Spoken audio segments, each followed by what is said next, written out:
శ్రీరామ విగ్రహ ప్రతిష్ఠ సమయంలో హోమాలు మరియు యజ్ఞాలు నిర్వహించటం వెనక ఉన్నటువంటి ఒక లోతైనటువంటి ఆధ్యాత్మిక, శాస్త్రీయ మరియు సాంప్రదాయ కారణాలు ఉన్నాయని చెప్పేసి పండితులు చెప్తున్నారు. ఆగమ శాస్త్ర ప్రకారంగా ఒక శిల్పం అంటే రాతితో తయారు చేసినటువంటి ఒక శిల్పాన్ని దైవ స్వరూపంగా మార్చేటటువంటి ఒక ప్రక్రియలో హోమం అత్యంత కీలకమైందని చెప్పేసి పండితులు చెప్తున్నారు. దీని వెనక ఉన్న ఒక ప్రధానమైనటువంటి కారణం ఏమిటంటే, కేవలం శిల్పంగా ఉన్న విగ్రహంలోకి దైవశక్తిని ఆహ్వానించడాన్ని ప్రాణప్రతిష్ఠ అంటారన్నమాట. హోమగుండంలో ప్రజ్వరిల్లే అగ్నిని భగవంతునికి ముఖ్యంగా భావిస్తారు.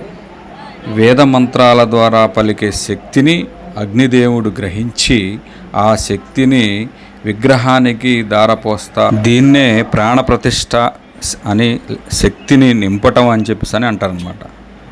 విగ్రహాన్ని చెక్కేటప్పుడు శిల్పి వాడే ఉలి దెబ్బల వల్ల కానీ లేదా ఇతర కారణాల వల్ల కానీ విగ్రహానికి ఏమైనా శిల్ప దోషాలు ఉంటే హోమ ధూపం మరియు మంత్రోపచారణ ద్వారా దోషాలు తొలగిపోతాయని చెప్పేసి పండితులు చెప్తున్నారు. అదేవిధంగా మన శరీరం వల్లే విగ్రహంలో కూడా పంచభూతాలు శక్తి ఉంటాయని శాస్త్రం చెప్తుంది. హోమం ద్వారా అగ్ని, వాయువు, మంత్రధ్వని, ఆకాశము, పృథ్వీ మరియు జల తత్వాలను విగ్రహానికి అనుసంధానం చేసి, శుద్ధి చేసి, పంచభూతాలను అనుసంధానం చేసి ఆ యొక్క విగ్రహాన్ని ప్రాణప్రతిష్ఠ చేస్తారు. లోక కళ్యాణం కోసం చేసేటటువంటి ఈ ప్రక్రియలో సీతారామచంద్ర స్వామి వారు మర్యాద పురుషోత్తముడు మరియు ధర్మాన్ని ప్రతీకగా హోమాలు చేయడం వల్ల కేవలం ఆలయానికే కాకుండా ఆ ప్రాంతంలో నివసించేటటువంటి ప్రజలకు, లోక కళ్యాణానికి, పర్యావరణానికి కూడా మేలు జరుగుతుందన్నమాట. ప్రకృతి వైపరీత్యాలను ఎదుర్కోగలిగేటటువంటి శక్తి, శుభాలు కలుగుతాయి అన్నమాట.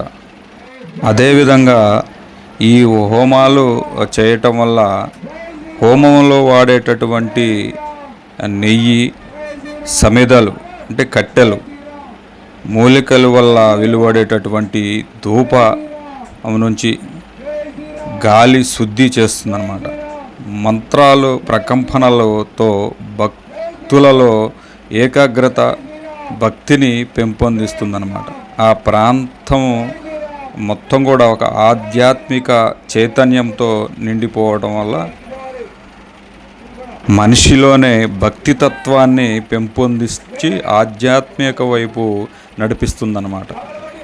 దాదాపుగా 30 అడుగుల పైగా ఉన్నటువంటి యొక్క ధ్వజస్తంభం శ్రీరామచంద్రమూర్తి యొక్క దేవస్థాన విగ్రహ ప్రతిష్ఠ ఉత్సవ సందర్భంగా ఈ ధ్వజస్తంభ ప్రతిష్టోత్సవం ఇక్కడ జరుగుతున్నదన్నమాట.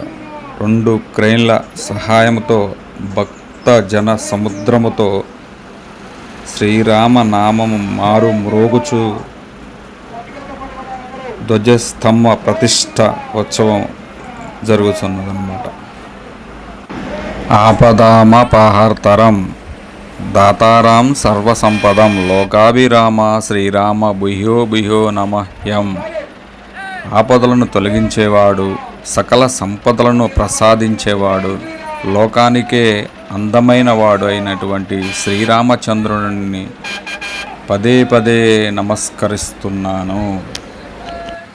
ఓ రామచంద్ర ప్రభో, ఆపదలను తొలగించి మాకు సకల సంపదలను ప్రసాదించేటటువంటి లోక కళ్యాణమైనటువంటి వాడవు, నీలమేఘ శ్యాముడవు. ఓ శ్రీరామచంద్ర, నీకు నేను పదే పదే నమస్కరిస్తున్నాను.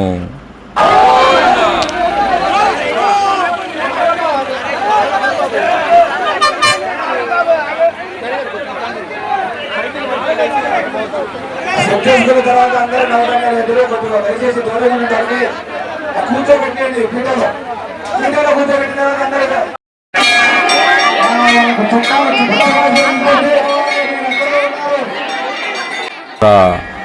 నీ యొక్క దర్శన భాగ్యము కొరకు 1000 నాటి కళ్ళు ఎదురు చూస్తూ ఉన్నాయ్యా. పచ్చటి చలవ పందిళ్ళు, రంగురంగుల కాగితాలు, మంచి సువాసన వెదజల్లేటటువంటి పూల తోరణాలు, చక్కటి చలవ పందిళ్లతో రంగరంగ వైభవంగా ముస్తాబైనటువంటి ఆలయ ప్రాంగణము.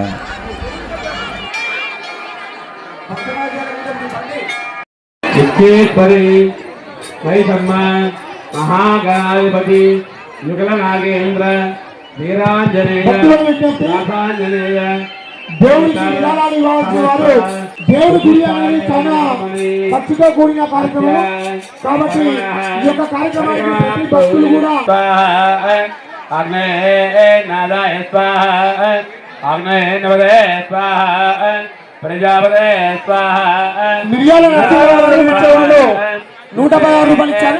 విరాళాలు చదివించారు. భక్తులకు విజ్ఞప్తి, మీరు విరాళాలు ఇవ్వాల్సిన వారు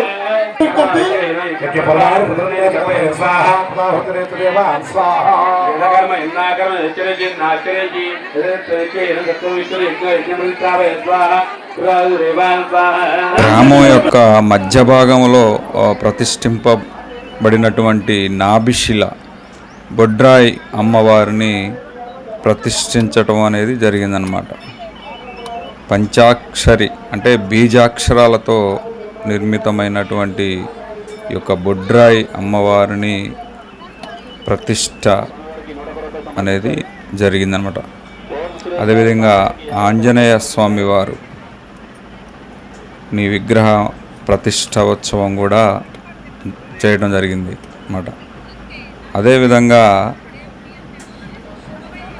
శేషనాగ పంచమి, శేషనాగుల్ని కూడా ఇక్కడ ప్రతిష్ఠించడం అనేది జరిగిందనమాట. ఆకాశాన్ని తాకినట్టుగా ధ్వజస్తంభ ప్రతిష్ఠ శ్రీ రామచంద్ర స్వామివారి దేవస్థానం ముందు ప్రతిష్ఠించటం అనేది జరిగిందన్నమాట. అదేవిధంగా మహాలక్ష్మి అమ్మవారిని కూడా ప్రతిష్ఠించటం అనేది జరిగిందన్నమాట. అదేవిధంగా రామ సీతా మనోహర శ్రీరామచంద్రమూర్తిని సీతా సమేత స్వామివారిని, అదేవిధంగా లక్ష్మణుని స్వామివారిని కూడా గర్భాలయమున ప్రతిష్ఠింపటం జరిగిందనమాట.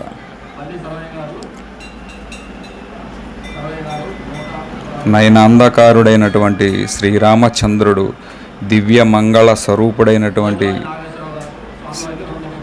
శ్రీరామచంద్ర స్వామివారిని కూడా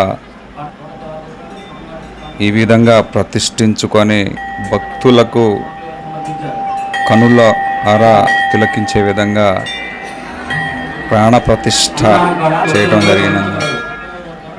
అదేవిధంగా విఘ్నేశ్వరుడు సకల పూజలకు ముందుగా నిలిచేటటువంటి విఘ్నేశ్వరుని కూడా ప్రాణప్రతిష్ఠ చేసి భక్తులకు దర్శన భాగ్యం కలిగించినటువంటి ఒకే వేదిక అంటే ఒకే స్లాబు కింద ఒకే వేదికలో ఈ యొక్క 3 దేవస్థానాలని ప్రతిష్ఠింపజేసి భక్తులకు దర్శన భాగ్యాన్ని కలిగించారు.